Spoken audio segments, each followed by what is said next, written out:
కడప జిల్లా బద్వేల్ మండలం అగ్రహారం గ్రామంలో శ్రీ శ్రీ శ్రీ పోతురాజు స్వామి ధ్వజ శిఖర కలశ పోలేరమ్మ నూతన విగ్రహ ప్రతిష్ట మహోత్సవాన్ని ఘనంగా నిర్వహించారు. కార్యక్రమానికి తెలుగుదేశం పార్టీ బద్వేల్ నియోజకవర్గ సమన్వయకర్త రితీష్ కుమార్ రెడ్డిని ముఖ్య అతిథిగా ఆహ్వానించి ఘనంగా సత్కరించి పూజకు ఆహ్వానించారు.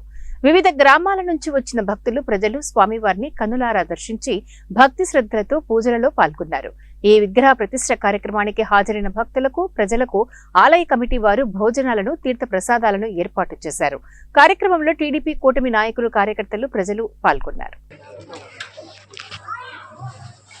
చందాలు కూడా ఎవరిని అడగలేదు సార్, ఎవరిని ఇస్తే తీసుకున్నాడు, ఎవరినే కానీ స్వశక్తిగా 20 లక్షలు ఖర్చు పెట్టి కార్యక్రమం చేస్తున్నాడు.